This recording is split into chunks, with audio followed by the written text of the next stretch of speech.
আউযুবিল্লাহি মিনাশ শাইতানির রাজিম। বিসমিল্লাহির রহমানির রহিম। বন্ধুরা, সুপ্রিয় বন্ধুরা, আসসালামু আলাইকুম ওয়া রাহমাতুল্লাহি ওয়া বারাকাতুহু। বন্ধুরা,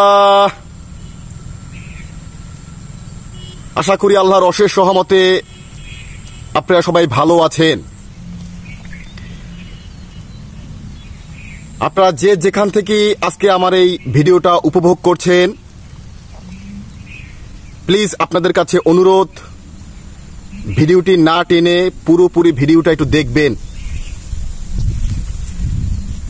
এবং আমার যদি কোনো ভুল ত্রুটি হয় সেটা আপনি ধরিয়ে দেবেন এবং লাইক ও কমেন্টের মাধ্যমে আপনার যে গুরুত্বপূর্ণ মতামতটি কমেন্ট ইনবক্সে জানিয়ে যাবেন। কোনোভাবেই এড়িয়ে যাবেন না। বন্ধুরা, আজকে আপনাদের সামনে আমার এই ভিডিওটি নিয়ে উপস্থিত হয়েছি বুক ভরা কষ্ট নিয়ে, এক বুক ভরা বেদনা নিয়ে, এক বুক ভরা জ্বালা নিয়ে আপনাদের সামনে এই ভিডিওতে উপস্থিত হয়েছি। বন্ধুরা, আজকে দু চারটা একটু মনের কথা বলবো আপনাদের সাথে, একটু সময় কাটাবো আপনাদের সাথে। মনের কিছু কথা আছে, জমা কথা, সেই কথাগুলো একটু আপনাদের সামনে শেয়ার করব। প্লিজ আপনারা অন্য মনস্ক না হয়ে আজকে এই ভিডিওটি উপভোগ করবেন। একটু মনের কথা আপনাদের সামনে ব্যক্ত করব, প্রকাশ করব। তার জন্য একটু নিরিবিলি জায়গায় এসেছি, নির্জন জায়গায় এসেছি, যেখানে কোনো কোলাহল নাই, কোনো শব্দ দূষণ নাই, কোনো গন্ডগোল নাই। একটু নিরিবিলি জায়গা নির্বাচন করে আপনাদের সামনে উপস্থিত হয়েছি। বন্ধুরা, সত্যিকার অর্থে আমি যে কষ্ট নিয়ে বা যে জ্বালা নিয়ে, যে দুঃখ নিয়ে আজকে আপনাদের সামনে উপস্থিত হয়েছি, সেই বিষয়বস্তুটি হলো এই যে আমি আজকে স্বাধীন বাংলাদেশের স্বাধীন নাগরিক। বুঝতে পেরেছেন আমার কথা? স্বাধীন বাংলাদেশের স্বাধীন নাগরিক। আপনিও স্বাধীন বাংলাদেশের স্বাধীন নাগরিক। বুকের তাজা রক্তের বিনিময়ে এই দেশটাকে আমরা স্বাধীন করেছি। কিসের জন্য? স্বাধীনভাবে একটু কথা বলবো, স্বাধীনভাবে চলাচল করব, স্বাধীনভাবে একটু ডাইল ভাত মাছ খাবো, হ্যাঁ, খেয়ে পরে জীবনযাপন করব। এই তো করতে করতে একদিন মারা যাব। কিন্তু বিষয়বস্তুটা হলো এই যে আমি এই বাংলাদেশের নাগরিক। এই বাংলাদেশের নাগরিক হিসেবে আমার অনেক গর্ববোধ করা উচিত যে আমি এই বাংলাদেশের নাগরিক, আর সেটা আমি করিও। কিন্তু আমার দুঃখটা কোথায়? আমার বুকে যে জ্বালাটা, সেই জ্বালাটা একটু আপনাদের সামনে প্রকাশ করব। সেটা হলো এই, বন্ধুরা, এই বাংলাদেশে আমরা যারা নাগরিক আছি, কিছু সংখ্যক লোক বাদে, সামান্য কিঞ্চিত পরিমাণ কিছু সংখ্যক লোক বাদে, যেটা আসলে হিসাবে ধরা যায় না, সেই কিঞ্চিত পরিমাণ লোক বাদে এই বাংলাদেশে আমরা যারা নাগরিক আছি সবাই আমরা চোর। স্পষ্ট ভাষায় বলবো, আমি আমার এই বস মিঠু আইডি থেকে, আমার এই ফেসবুক বস মিঠু আইডি থেকে আপনাদেরকে আমি বলছি, আপনারা যদি মনে দুঃখ পান বা কষ্ট পান, আমার কিছু করার নাই। এটা আমার মনের একটা বক্তব্য, আমি আপনাদের সামনে প্রকাশ করলাম। বন্ধুরা, চোরের উপরে এই বাংলাদেশের একটি খেতাব পাওয়া উচিত ছিল। চোরের উপরে এই বাংলাদেশের একটি নোবেল পাওয়া উচিত ছিল। কিন্তু অত্যন্ত দুঃখজনক একটা বিষয়, সেটা আমরা পাই নাই। বন্ধুরা, অন্যমনস্ক হবেন না। কথাটা হলো এই, ওই যে পাকিস্তান পিরিয়ড থেকে শুরু করে 1971-এর পাকিস্তান পিরিয়ড থেকে শুরু করে বঙ্গবন্ধুর আমলে, তখনও কিন্তু চোরে এই দেশটা বোঝাই ছিল। আওয়ামী লীগ থাকলো, বঙ্গবন্ধুর আমল থাকলো, দেশ স্বাধীন হলো, সবকিছু হলো, পাকিস্তান আমল গেল, সবকিছু গেল। বঙ্গবন্ধুর আমল থেকে চুরি করতে করতে আসলো বিএনপি। উদাহরণস্বরূপ আমি খুব সংক্ষিপ্ত আকারে আপনাদেরকে জিনিসটা বুঝাচ্ছি। বন্ধুরা, করতে করতে আসলো বিএনপি। সেই বিএনপির লোকজন আবার কিছু সংখ্যক যারা খারাপ লোক আছে তারাও আবার ওই চুরি করতে করতে আসলো মনে করেন এরশাদের আমল। ওই এরশাদের আমল পরে চুরি করতে করতে আসলো আবার বিএনপির আমল। ওই বিএনপির আমলে আবার চুরি করতে করতে আসলো আবার আওয়ামী লীগের আমল। এই যে আওয়ামী লীগের আমলটা এই যে 15-16 বছর গেল চুরি করতে করতে আমাদের এই দেশটাকে ল্যাংড়া বানাই ফেলাইছে, অর্থাৎ পঙ্গু বানাই ফেলাইছে। কথা কি বুঝতে পারছেন বন্ধুরা? সে আওয়ামী লীগ গেল, পতন হইল 5ই আগস্ট ছাত্র আন্দোলনে তোপে পড়ে। এখন আছে তত্ত্বাবধায়ক সরকার, ডক্টর মোহাম্মদ ইউনূস সাহেব নোবেল বিজয়ী, সে আছে তত্ত্বাবধায়ক সরকার। তার অনেক বয়স হয়েছে, এই এত বয়সে এসেও তিনি যে এই দেশের দায়িত্বটা বুঝে নিয়েছে, এই যে টালমাটাল যে দেশের দায়িত্বটা যে সে বুঝে নিয়েছে, এজন্য আমি আমার পক্ষ থেকে তাকে স্পেশাল ধন্যবাদ জানাই বন্ধুরা।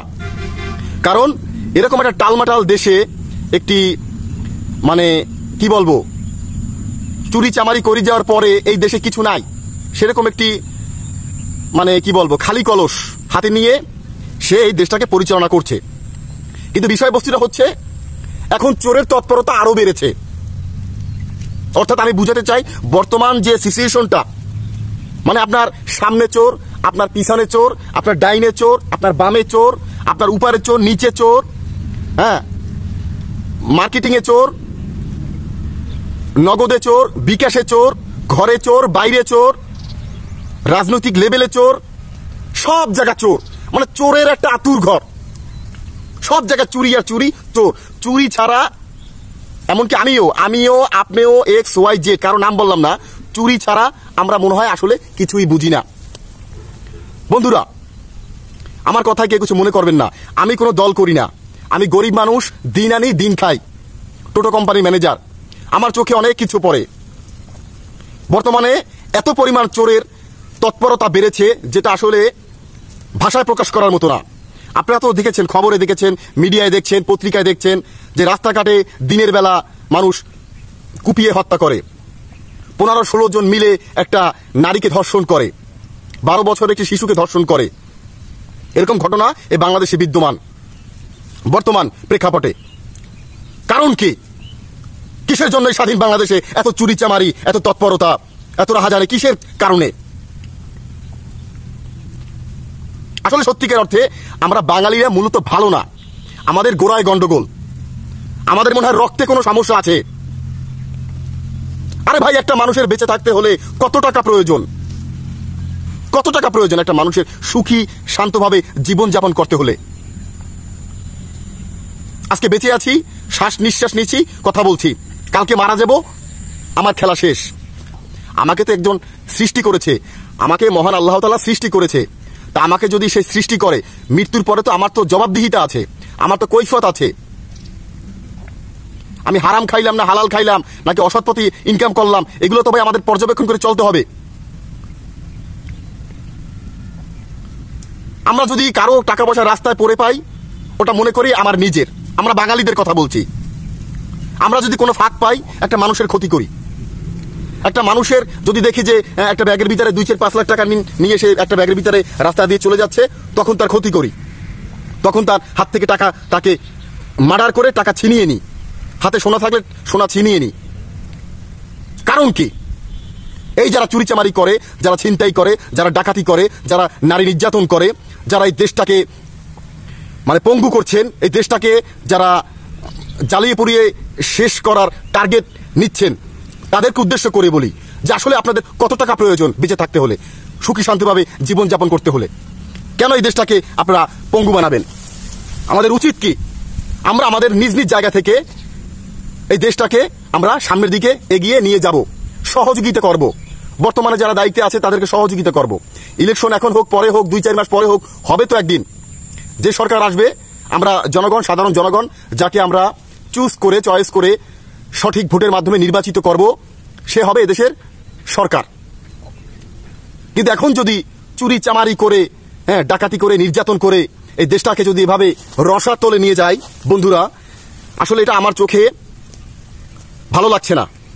এই 2-1 দিন আগে আমি একটা ভিডিও আপলোড করেছি, আপনারা দেখেছেন যে আমাকে টোক দিয়েছে আমাকে তোপ দিয়েছে যে আমাকে ৭৫,০০০ টাকা দেবে বিকাশের মাধ্যমে, কিন্তু আগে আমার ১২,৩০০ টাকা তাদেরকে ক্যাশ আউট করতে হবে। এরকম একটা তোপ আমাকে দিয়েছে, সে ভিডিওটা আমি আপলোড করেছি, আপনারা দেখেছেন। সব জায়গায় চোর, মানে কে কিভাবে ক্ষতি করবে, সারাদিন চুরিতে ব্যস্ত, সারাটা দিন চুরিতে ব্যস্ত। কারণ কি বন্ধুরা, আমি আমার পক্ষ থেকে অসংখ্য অসংখ্য ধন্যবাদ জানাই ফেসবুক, মেটাকে, হোয়াটসঅ্যাপকে, ইউটিউবকে, ইনস্টাগ্রামকে, যে ডিজিটাল প্ল্যাটফর্মের মাধ্যমে দাঁড়িয়ে আজকে আপনাদের সামনে দু চারটা কথা বলার সুযোগ করে দিয়েছে মহান আল্লাহ তাআলা।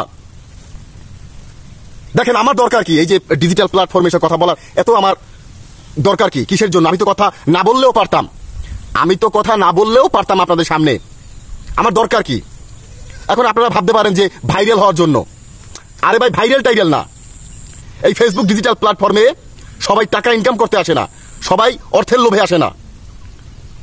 আমি এই ডিজিটাল প্ল্যাটফর্মে অনেক আগে থেকে ভিডিও তৈরি করি, কন্টেন্ট তৈরি করি, শুধুমাত্র একটু মোটিভেশন দেওয়ার জন্য। আমার যারা ফলোয়ার আছে, আমার যারা ভাই বন্ধু আছে, আমার যারা সাবস্ক্রাইব আছে, তাদেরকে একটু মোটিভেশন দেওয়ার জন্য ভিডিও তৈরি করি। দেখেন কত কষ্ট করে একটা নির্জন জায়গায় এসেছি আপনাদের সাথে একটু কথা বলবো। এই ভিডিওটা আবার এডিট করব, তারপর আবার আপলোড করব। এতে কিন্তু আমার পরিশ্রম হয়, আমার কষ্ট হয়, আমার অর্থ ব্যয় হয়, আমার এমবি কেনা লাগে। এত কষ্ট আমি কেন করব? কিসের জন্য করব? আমি কি ভাইরাল হওয়ার জন্য করি নাকি টাকা রোজগারের জন্য করি? এটা যদি আপনারা ভাবেন তাহলে ভুল ধারণা আপনাদের বন্ধুরা। জাস্ট এই যে ফেসবুক ডিজিটাল প্ল্যাটফর্মটা আমি একটু ব্যবহার করছি, যতদিন আমার জীবন আছে, আমার এই বস মিঠু আইডি যতদিন বেঁচে আছে, আমি বিগত দিনেও সত্য কথা বলেছি, বর্তমানেও বলছি, আগামীতে যদি বেঁচে থাকি, মহান আল্লাহ তাআলা বাঁচিয়ে রাখে আমাকে হায়াতে, বলে যাব। আর এই সত্য কথা বলার জন্য সমাজে যারা অসাধু ব্যক্তিরা আছে, যারা চোর ডাকাত আছে, যাদের বিরুদ্ধে আমি কাজ করি, তারা আমাকে শত্রু ভেবে আমাকে ক্ষতি করতে পারে, আমাকে মেরে ফেলতে পারে, আমাকে দূর থেকে গুলি করতে পারে, যে কোনো সময় আমার মৃত্যু ঘটতে পারে। এত বড় একটা রিস্ক নিয়েও কিন্তু আমি আপনাদের সামনে এই মিডিয়ায়, এই ডিজিটাল প্ল্যাটফর্মে কথা বলে যাচ্ছি। কারণ কি? স্বার্থ কোথায় আমার? আমার স্বার্থ হচ্ছে কি বলেন? আমার স্বার্থ হচ্ছে আমি এই সোনার বাংলাদেশটাকে ভালোবাসি, এই সোনার দেশটাকে আমি ভালোবাসি, আমার ফলোয়ারকে আমি ভালোবাসি, আমার বন্ধুকে আমি ভালোবাসি, আমার সাবস্ক্রাইবকে আমি ভালোবাসি। যার জন্য মহান আল্লাহ তাআলা যতদিন আমাকে হায়াতে বাঁচিয়ে রেখেছে, ততদিন আমি এই ডিজিটাল প্ল্যাটফর্মে কথা বলে যাব। আর যদি কোনো অসৎ লোক, কোনো চোর ডাকাত যদি আমাকে গুলি করে মেরে ফেলে, তাহলে তো মরে গেলাম। কিন্তু আমার উদ্দেশ্য এইটা যে আমার একটা কথা বলার মাধ্যমে, আমার একটা ইনফরমেশনের মাধ্যমে, আমার একটা সতর্কবার্তার মাধ্যমে, আমার একটা ভিডিওর মাধ্যমে যদি আপনার কিঞ্চিত পরিমাণ উপকার হয়, সেখানেই আমার সার্থকতা, সেটাই আমার প্রাপ্যতা এই দুনিয়ায় বেঁচে থেকে। বন্ধুরা, আপনারা কেউ কিছু মনে করবেন না, এই ভিডিওটা কিন্তু আপনারা দেখবেন হয়তো, কিন্তু আপনি কিন্তু একটা লাইক করবেন না, একটা কমেন্ট করবেন না, একটা লাভ রিয়েক্ট দেবেন না, একটা শেয়ারও দেবেন না। আপনি ভাববেন যে যদি আমি একটা লাভ রিয়েক্ট দিয়ে, একটা শেয়ার দিয়ে, একটা কমেন্ট করি, তাহলে হয়তো আমি ভাইরাল হয়ে যাব, বা আমার মনে হয় টাকা ইনকাম হবে ফেসবুক থেকে। যে কথাটা চিন্তা করে আপনি কিন্তু আমাকে লাইক, কমেন্ট, শেয়ার কিছুই করবেন না। হয়তো ভিডিওটা যদি ভালো লাগে দেখে চলে গেলেন, হ্যাঁ, ভালো না লাগলে দেখলেনই না। এই তো, আপনিও কিন্তু আপনার জায়গা থেকে আপনিও স্বার্থপর, আর আমি আমার জায়গা থেকে স্বার্থপর। এইটা হচ্ছে আমাদের বাঙালিদের কাজ, বুঝতে পারছেন? একে অপরকে যে আমরা সহযোগিতা করব, যে আসলে আমি ভালো আছি, আমার আরেকটা ভাই ভালো থাকুক, আমি আজকে খারাপ আছি, অন্য আরেকটা ভাই আমাকে সহযোগিতা করুক। এইটা হচ্ছে একটা চেইন সিস্টেম, একে অপরের জন্য জীবন বিসর্জন করা, একে অপরের বিপদে ঝাঁপিয়ে পড়া। এটা হচ্ছে মানবতার কাজ, এটা হচ্ছে একটা মানুষত্বের কাজ, এটা হচ্ছে একটা মানুষের কাজ। চোর যতদিন এই দেশে থাকবে, যতদিন পর্যন্ত এই বাংলাদেশে চোর থাকবে, ততদিন পর্যন্ত এই বাংলাদেশ কোনোদিন উন্নত শিখরে পৌঁছতে পারবে না। বন্ধুরা, আমি খুব সংক্ষিপ্ত সময় নিয়ে আজকে আপনাদের সামনে উপস্থিত হয়েছি। হয়তো অনেক কথা বলে ফেলেছি ছোট মুখে, ভুল ত্রুটি হলে ক্ষমার দৃষ্টিতে দেখবেন। তার কথা বেশি বাড়াবো না। যারা বোঝে তারা 9তে বোঝে, আর যারা বোঝে না বন্ধুরা, তারা 90তেও বোঝে না। সারাদিন বুঝাইলেও তারা বুঝবে না। বন্ধুরা, আপনারা নিজ নিজ জায়গা থেকে সবসময় ভালো থাকার চেষ্টা করবেন, অন্যকে ভালো রাখার চেষ্টা করবেন, এবং আগামীতে এই দেশটাকে কিভাবে সামনের দিকে এগিয়ে নিয়ে যাওয়া যায় সেই লক্ষ্য নির্দিষ্ট করে আমরা কাজ করব। বন্ধুরা, তো কথা বেশি বাড়াবো না, আজকে এ পর্যন্তই। ভালো থাকবেন সবাই। অন্য আরেকদিন অন্য কোনো বিষয়বস্তু নিয়ে উপস্থিত হব। ভালো থাকবেন সবাই। আসসালামু আলাইকুম ওয়া রাহমাতুল্লাহি ওয়া বারাকাতুহু। ভালো থাকবেন সবাই।